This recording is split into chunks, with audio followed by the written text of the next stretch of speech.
হে জগতবাসী, আজ আমি শামীম আলী চিশতি আপনাদের সামনে একটি আলোচনা নিয়ে আসলাম। সেই আলোচনাটি হলো যে আমরা সমস্ত মাকলুকাত, সমস্ত প্রাণী জগৎ, গাছপালা, তরুলতা, মানব দানব, জিন অসুর, শয়তান, পৃথিবীতে যত ধরনের মাকলুকাত আছে সকলেই আল্লাহকে ডাকে। তো একটা বিষয় হলো কি, যে আল্লাহকে যে ডাকে বা আমরা ডাকি, তাহলে আল্লাহ কাকে ডাকে? এটা কেমন কথা যে আল্লাহ কাকে ডাকে? আল্লাহর উপরে কি কেউ আছে যে আল্লাহ তাকে ডাকবে? নাউজুবিল্লাহ। তাহলে তাই যদি হয়, তাহলে আল্লাহ কাকে ডাকে? তো অবশ্যই আছে এমন কেউ যে আল্লাহ তাকে ডাকে।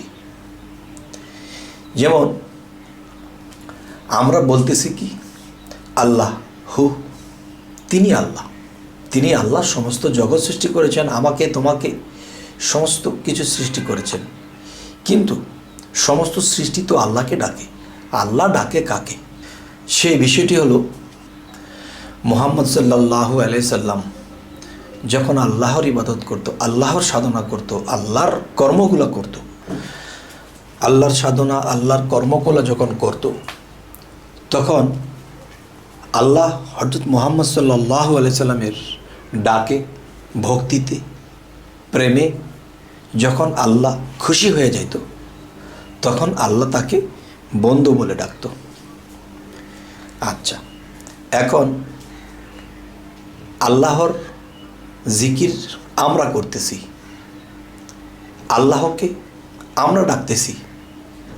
আল্লাহ ডাকতেছে কাকে? আল্লাহ বলতেছে ইয়া মুহাম্মাদু, ইয়া মুহাম্মাদু। তাহলে আল্লাহর প্রেম কার সাথে? মুহাম্মদ সাল্লাল্লাহু আলাইহি সাল্লামের সাথে। তখন মুহাম্মদ সাল্লাল্লাহু আলাইহি সাল্লামের কথা ভেবে মুহাম্মদ সাল্লাল্লাহু আলাইহি সাল্লাম আল্লাহর বন্ধু, সেই বন্ধুকে ডাকত। যখন তিনি আল্লাহ নামের জিকির করে আল্লাহকে ডাকত, তখন আল্লাহ ডাকত ইয়া মুহাম্মাদু, ইয়া মুহাম্মাদু। হে দোস্ত, আমি যদি তোমাকে সৃষ্টি না করতাম, তাহলে এই জগতের কোনো কিছু সৃষ্টি করতাম না। আজ তোমাকে সৃষ্টি করেছি, সমস্ত মাকলুকাত তোমার ওসিলায় আমি সৃষ্টি করেছি। সমস্ত মাকলুকাত আমাকে ডাকে, তোমার ওসিলা দিয়ে তারা আমাকে চিনেছে, জেনেছে, আমাকে ডাকে। তখন মুহাম্মদ সাল্লাল্লাহু আলাইহি সাল্লাম তার শরীরটা যখন আল্লাহর জিকির করতে বা আল্লাহকে ডাকতে গিয়ে তার শরীরটা শিহুরিয়া উঠত, তখন সেই শিহুরিয়ার মধ্যে আল্লাহ নিজে বিলীন হতো এবং আবার আল্লাহ আলাদা হতো। তখন ইয়া মুহাম্মাদু আল্লাহ ডাকত। হে জগতবাসী, আমরা এই জগতে এসেছি নিজেকে জানবো, নিজেকে চিনব, তখন আল্লাহকে, রবকে চিনতে পারবো। তখন কি হবে? যে আল্লাহর গোলাম হয়ে যদি থাকি পৃথিবীতে, তাহলে আল্লাহকে যেদিন ডাকতে ডাকতে আমরা সন্তুষ্ট করতে পারবো, তখন আল্লাহ আমাকেও ডাকবে। আমি ডেকেছি আল্লাহকে আল্লাহর গোলাম হিসেবে। যদি কখনো আল্লাহ সন্তুষ্ট হয়ে যায়, তখন আল্লাহ আমাকে ডাকবে বন্ধু হিসেবে, আপনাকেও ডাকবে বন্ধু হিসেবে। তবে হে জগতবাসী, যে কোরআনে একটি জায়গাতে আল্লাহ বলেছে যে তোমরা যার ইবাদত করো আমি তার ইবাদত করি না, আর আমি যার ইবাদত করি তোমরা তার ইবাদত করো না। জীবনের প্রথম দিক দিয়ে কোরআনে এই আল্লাহর বাণীর এই বিষয়টি পড়েছি, কিন্তু বুঝতে পারি না কিরে, যে আল্লাহ এটা কি বলে যে আমি যার ইবাদত করি তোমরা তার ইবাদত করো না, আর তোমরা যার ইবাদত করো আমি তার ইবাদত করি না। তাহলে বোঝা গেল কি, আমরা যখন আল্লাহর ভজনা করি, আল্লাহকে ডাকি, আল্লাহকে মানি, আল্লাহ যখন সন্তুষ্ট হয়, তখন আল্লাহও কিন্তু বান্দাদেরকে ডেকে বলে যে তোমরা যখন আমাকে ডাকো আমাকে পাইতে আমাকে সাধনা করো, তখন আমিও তোমাদের কি লাগে, কোথায় কি দরকার আমিও দিয়ে থাকি। তোমরা যেমন আমার কাজ করতেছো, তেমনি আমি আল্লাহ তোমাদের কাজ করে থাকি। সুবহানাল্লাহ। আর এটা কি বলা হয়েছে, তোমরা যার ইবাদত করো আমি তার করি না, আমি যার ইবাদত করি তোমরা তার করো না।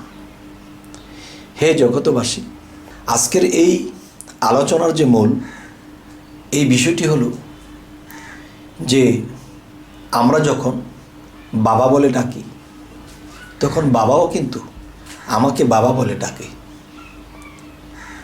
মাকে যখন মা বলে ডাকি, তখন মাও কিন্তু আমাকে বাবা বলে, বা মেয়ে হলে মা বলে ডাকে। তবে এখান দিয়ে যদি আমরা বুঝতে পারি যে বাবা মার কাছে চাইতেও হয় না, বাবা মা যখন দেখে আমার সন্তানের এটা লাগবে, আর সন্তান যদি প্রিয় হয়, তখন সন্তান চাইবার আগে সেটা পৌঁছে দেয়। তো আল্লাহ যদি এর চেয়ে হাজার গুণে দয়াশীল, আল্লাহ যদি এর চেয়েও দয়াশীল মায়াশীল বেশি হয়ে থাকে, তাহলে আল্লাহর কাছে চাইতে হয় না, আল্লাহ নিজেই সামনে হাজির করে দেবে। তবে হে জগতবাসী, আজকের এই আলোচনায় যা বোঝাতে চাইলাম যে আল্লাহ কোরআনে এই কথাটিও বলেছেন, তুমি যা করবা তুমি ঠিক তা পাবা। তো আল্লাহকে যে আমি সারাদিন ডাক দিয়েছি, সারা জনম ডাকলাম, তখন আল্লাহ কি আমাকে ডাকবে না?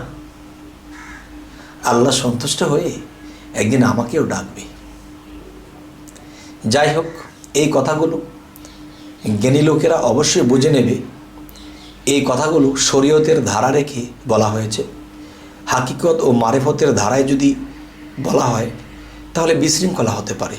তবে আশা করব জ্ঞানী সম্প্রদায় এই কথাগুলো জায়গা মতো বুঝে নেবে। তবে আমাদের এই চ্যানেলের আলোচনা যদি আপনাদের ভালো লাগে তো অবশ্যই সাবস্ক্রাইব করে রাখুন, পরবর্তীতে আপনাদের কাছে বাকি আলোচনাগুলোও যেন পৌঁছে যায়। তো সকলেই ভালো থাকবেন। আল্লাহ হাফিজ।